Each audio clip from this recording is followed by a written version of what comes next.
નમસ્કાર વિદ્યાર્થી મિત્રો,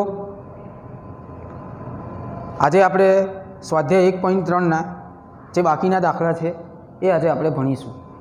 ગયા વિડીયો લેક્ચરમાં જે ટૉપિક હતો એ જ ટૉપિક અહીંયા છે કે આપણે આપેલી સંખ્યાઓને અસમ્ય છે તેમ સાબિત કરવાનું છે. એટલે જો જાણે ગયો વિડીયો લેક્ચર ના જોયો હોય તો એ પહેલાં એ વિડીયો લેક્ચર જોઈ લેજો, તો તમને આમાં ખબર પડશે. જો ડાયરેક્ટ તમે આ વિડીયો જોશો તો તમને આ ટૉપિકમાં ખબર પડશે નહીં. બરાબર? તો પ્રશ્ન છે કે નીચે દર્શાવેલ સંખ્યા અસમ્ય છે તેમ સાબિત કરો. હવે આપણે અસમ્ય હોય તો આપણે શું ધારતા હતા? સમ્ય. શું ધારતા હતા? સમ્ય. બરાબર ને? તો અહીંયા પહેલાં તો ધારી લેવાનું કે ધારો કે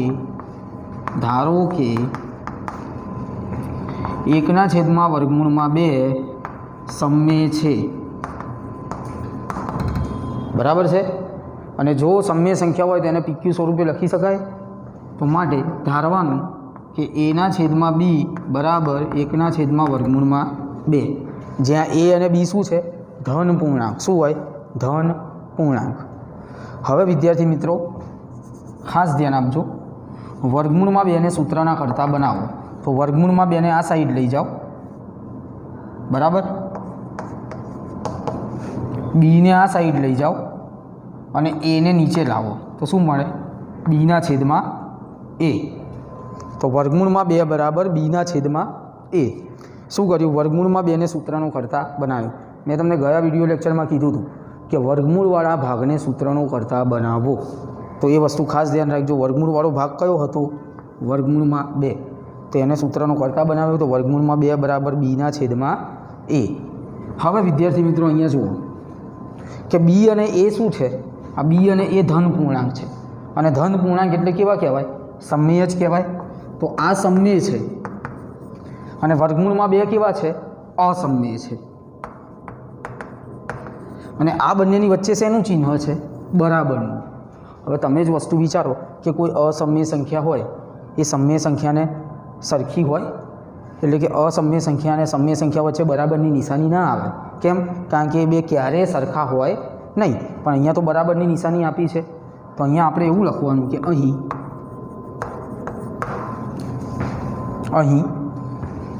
b/a એ સમ્ય છે, જ્યારે વર્ગમૂળમાં 2 એ અસમ્ય છે. જો આ સમ્ય છે અને આ અસમ્ય છે એટલે શું થયું? વિરોધાભાસ ઉત્પન્ન થયો. શું થયો? વિરોધાભાસ ઉત્પન્ન થાય છે. શું થાય છે? વિરોધાભાસ ઉદ્ભવે છે. બરાબર? તો અહીં વિરોધાભાસ ઉદ્ભવે છે. વિરોધાભાસ ઉદ્ભવે છે. તો આ ખાસ ધ્યાન રાખજો. અને વિરોધાભાસ ઉદ્ભવે એનો મતલબ શું? કે જે આપણે જે ધાર્યું છે આ શું છે? ખોટું છે. આપણે શું ધાર્યું હતું? સમ્ય છે. એ વસ્તુ કેવી છે? ખોટી છે. બરાબર? તો અહીંયા લખવાનું કે તેથી આપણી ધારણા ખોટી છે. ક્લિયર? આપણી ધારણા કેવી છે? ખોટી છે. એટલે કે આપણે જે ધાર્યું હતું સમ્ય સંખ્યા, તો એ આપણે જે ધાર્યું હતું એ વસ્તુ કેવી હતી? ખોટી હતી. તેથી સાબિત થાય છે કે 1/2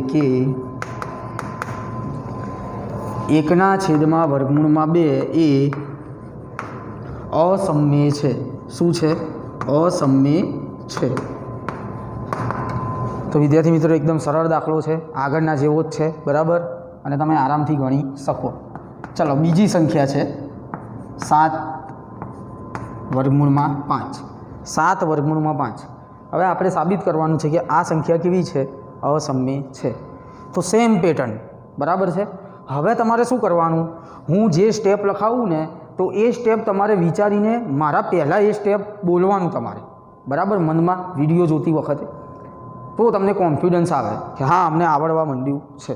બરાબર? તો ચાલો પહેલું સ્ટેપ શું આવશે? અહીંયાથી જોઈને બોલો. પહેલું સ્ટેપ શું આવશે? તો પહેલું સ્ટેપ એવું આવશે કે ધારો કે શું આવશે? ધારો કે 7/5 સમ્ય છે. તો આ પહેલું સ્ટેપ થઈ ગયું. બરાબર છે? હવે શું કરવાનું? આને ધારી લઈએ. તો આને ધારી લો તો a/b બરાબર 7 વર્ગમૂળમાં 5. હવે શું કરવાનું? વર્ગમૂળવાળા ભાગને સૂત્રનો કરતા બનાવો. તો વર્ગમૂળમાં 5ને સૂત્રના કરતા બનાવો. તો વર્ગમૂળમાં 5ને સૂત્રના કરતા બનાવશો તો વર્ગમૂળમાં 5ને આગળ લખવાના અને આ 7 આના છેદમાં જાય, 7 આના છેદમાં જાય તો એના છેદમાં 7b થઈ જાય. બરાબર છે? તો થઈ ગયું. હવે આમાં પણ જુઓ સેમ વસ્તુ. આ કેવું છે? અસમ્ય. આ અસમ્ય છે અને આ શું છે? સમય.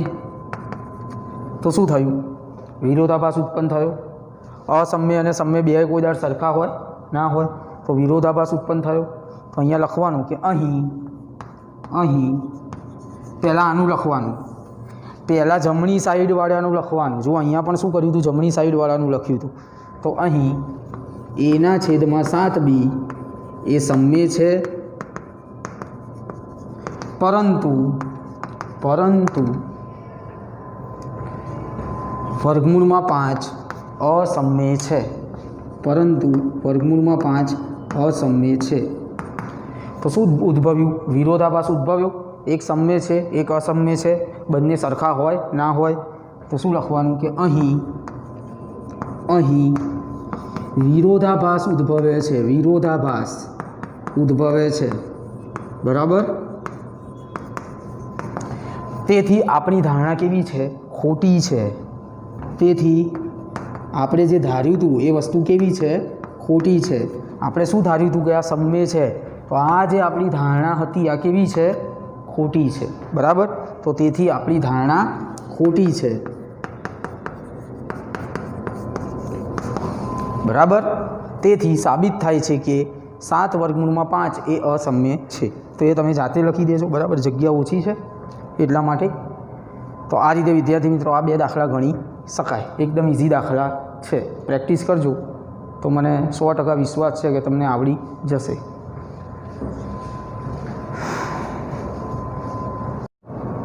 હવે વિદ્યાર્થી મિત્રો આપણે એક દાખલો બીજો જોઈશું. આ દાખલો ચોપડીમાં નથી. બરાબર? પણ આ રીતના દાખલા પણ પૂછાય છે. બરાબર? આવો એક દાખલો મેં આગળ પણ કરાવ્યો હતો અને એક બીજો દાખલો કરાવી દઉં જેનાથી તમને એકદમ કોન્સેપ્ટ એકદમ ક્લિયર થઈ જાય. તો સાબિત એવું કરવાનું છે કે સાબિત કરો કે વર્ગમૂળમાં 7 એ અસમ્ય સંખ્યા છે. હવે આ જો આ એક જ સંખ્યા છે તો એક જ સંખ્યા જો એક સંખ્યા અને એમાં એક જ પદ, આ એક જ પદ છે તો એક પદવાળી સંખ્યા હોય તો એમાં મેં તમને શું કીધું હતું? એમાં રીત અલગ કરવાની. બરાબર? તો આમાં રીત કઈ કરવાની? ગયા વિડીયો લેક્ચરમાં જે પહેલો દાખલો ગણાવ્યો હતો વર્ગમૂળમાં 5 વાળો એ રીતે આ દાખલો થશે. બરાબર છે? તો જોઈ લેજો એ વિડીયો લેક્ચર ના જોયો હોય તો તમને આમાં વધારે ખબર પડે. તો આમાં આપણને શું કહે છે કે સાબિત કરો કે વર્ગમૂળમાં 7 એ અસમ્ય છે. તો આપણે શું કરવાનું? ધારવાનું ઊંધું. અહીંયા અસમ્ય કીધું છે તો આપણે સમય ધારવાનું. તો અહીંયા ધારી લેવાનું કે ધારો કે વર્ગમૂળમાં 7 એ સમય સંખ્યા છે અથવા તો સમય છે. તો જો આ સમય સંખ્યા હોય તો આને કઈ રીતના લખાય? પીક્યુ સ્વરૂપમાં લખાય. તો માટે એના છેદમાં બી બરાબર વર્ગમૂળમાં 7. શું લખાય? એના છેદમાં બી બરાબર વર્ગમૂળમાં 7. એ અને બી શું છે? એ અને બી શું છે? ધન પૂર્ણાંકો છે. શું છે? ધન પૂર્ણાંકો છે. આ લખવું હોય તો લખવાનું, નહીં લખો તો પણ ચાલશે. તો એ અને બી શું છે? ધન પૂર્ણાંક છે. તમારી જાણકારી માટે લખ્યું. હવે બીને આ સાઈડ લાવો તો એ બરાબર વર્ગમૂળમાં 7b. શું કર્યું? બીને આ સાઈડ લાવ્યા તો એને કરતા બનાવ્યો તો એ બરાબર વર્ગમૂળમાં 7b. હવે વિદ્યાર્થી મિત્રો બંને બાજુ વર્ગ કરવાનો. શું કરવાનું? બંને બાજુ વર્ગ કરો. તો અહીંયા લખવાનું કે બંને બાજુ વર્ગ કરતા. શું કરવાનું? બંને બાજુ વર્ગ કરતા. તો અહીંયા બંને બાજુ વર્ગ કરી દઈએ. તો માટે એનો વર્ગ બરાબર વર્ગમૂળમાં 7bનો વર્ગ. બરાબર છે? આગળનો દાખલો જો તમે જોયો હોય તો તમને આમાં વધારે ખબર પડશે. બરાબર? તો પહેલાં શું કર્યું? ઉલટું ધાર્યું. અહીંયા અસમ્ય હતું તો અહીંયા શું ધારી લીધું? સમય. પછી એના છેદમાં બી બરાબર વર્ગમૂળમાં 7, આ તો બધાને ખબર જ હોય કેમ લીધું. પછી બીને આ સાઈડ લાવો તો એ બરાબર વર્ગમૂળમાં 7b. હવે શું કરવાનું, બંને બાજુ વર્ગ કર્યો, એનો વર્ગ બરાબર વર્ગમૂળમાં 7bનો વર્ગ. ચલો એનો વર્ગ તો એનો વર્ગ જ થાય એ સ્ક્વેર. ચલો વર્ગમૂળમાં 7નો વર્ગ, વર્ગમૂળમાં 7નો વર્ગ, જો વર્ગમૂળ ઉડી જાય એટલે 7 અને બીનો વર્ગ એટલે બી સ્ક્વેર. આ વસ્તુ બહુ અગત્યની છે. આને હું બોક્સ બનાવું છું. કેમ બોક્સ બનાવું છું, સાચવી રાખવાનું છે. આ આપણને કામ આવશે આગળ, બરાબર છે. અને આને કહી દો પરિણામ 1 અથવા સમીકરણ 1. હવે વિદ્યાર્થી મિત્રો આના ઉપરથી આપણને શું ખબર પડે, એ સ્ક્વેર બરાબર 7b સ્ક્વેર. સમજો અહીંયા એ સ્ક્વેર બરાબર 7b સ્ક્વેર. જો હું બી સ્ક્વેરની જગ્યાએ 1 મૂકું, અહીંયા હું 1 મૂકું તો એ સ્ક્વેર બરાબર કેટલા થાય, 7 × 7. જો 2 મૂકું તો 7 × 2 = 14. જો 3 મૂકું તો 7 × 3 = 21. જો 4 મૂકું તો 7 × 4 = 28. તો બધાના જવાબમાં શું આવ્યું, 7 × 14 = 21 = 28. 7નો ઘડિયો આવ્યો. એનો મતલબ શું થયો કે આ 7 વડે એ સ્ક્વેરની જે કિંમત હશે એ કેવી હશે, 7 વડે વિભાજ્ય હશે, એટલે કે એને 7 વડે ભાગી શકાતા હશે. તો અહીંયા લખી દેવાનું કે માટે શું લખવાનું, માટે એ સ્ક્વેર એ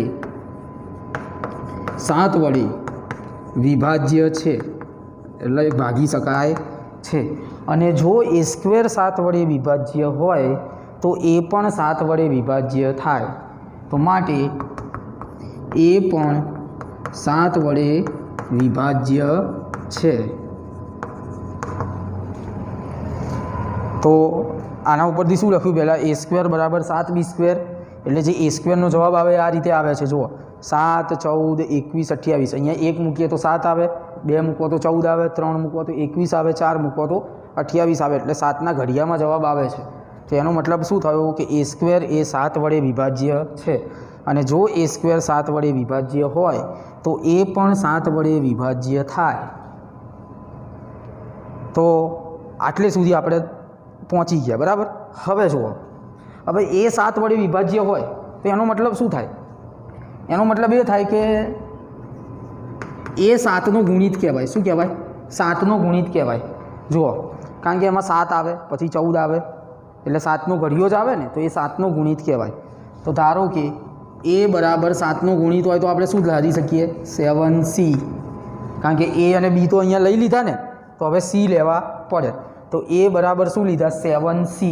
આ યાદ રાખજો, એ બરાબર 7c. શું કામ લીધા, કારણ કે એ 7 વડે વિભાજ્ય છે અને એ શું છે, 7નો ગુણિત છે. શું છે, 7નો ગુણિત છે, એટલા માટે. હવે વિદ્યાર્થી મિત્રો ફરીથી બંને બાજુ વર્ગ કરો. શું કરો, બંને બાજુ વર્ગ કરતા.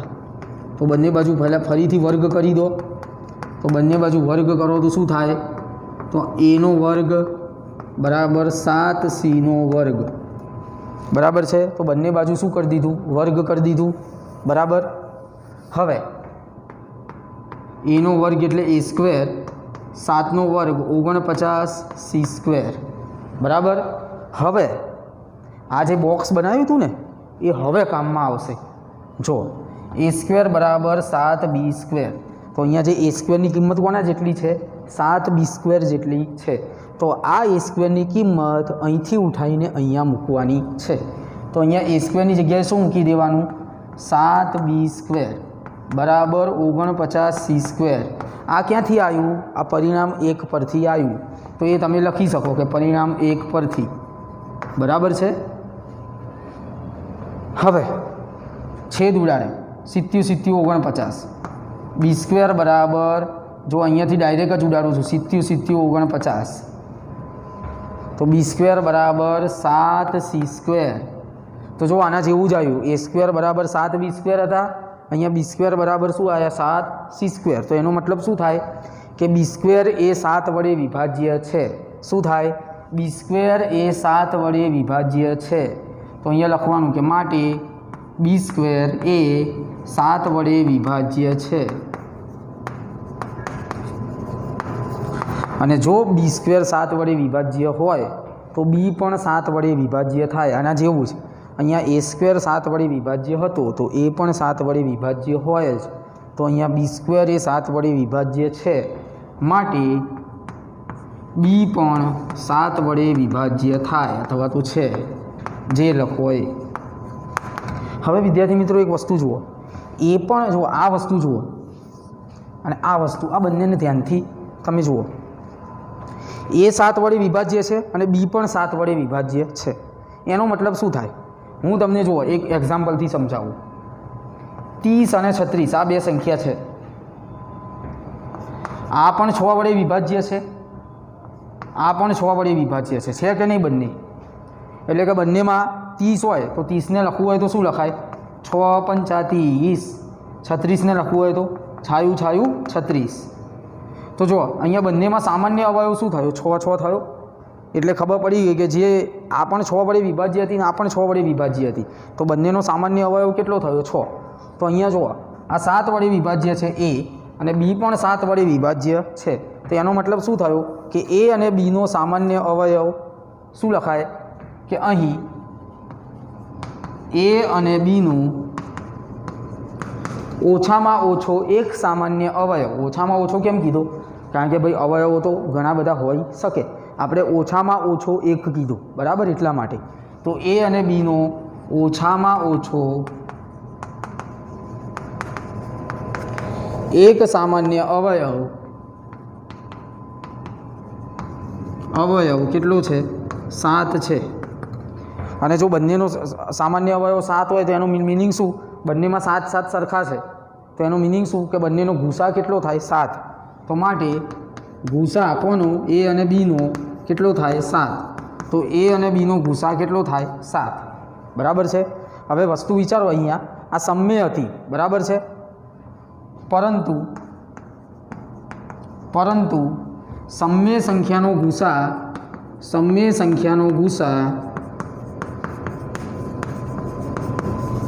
ગુસા કેટલો થાય? હંમેશા 1 થાય. અને જો આ રીતે ના લખવું હોય તો અહીંયા લખી દેવાનું કે પરંતુ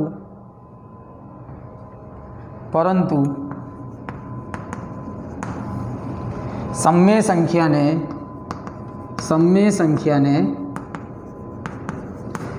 ઓછામાં ઓછો એક સામાન્ય અવયવ 1 હોય. કયો હોય? 1 હોય.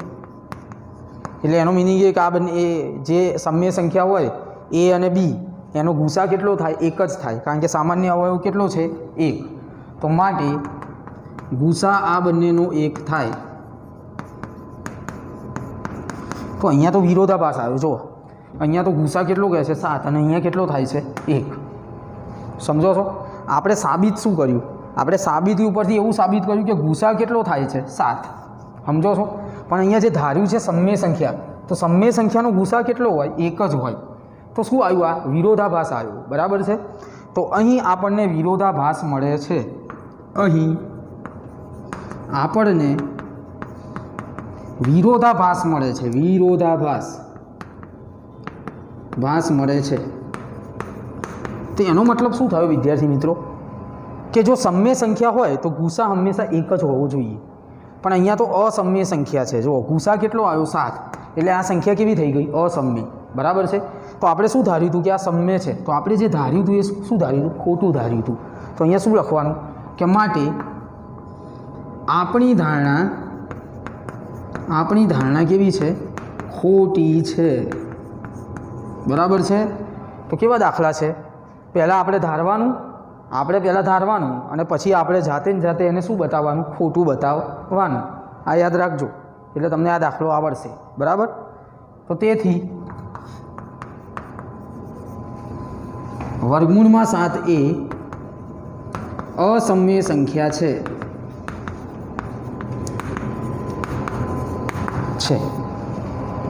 તો આ રીતે વિદ્યાર્થી મિત્રો દાખલો ગણી શકાય.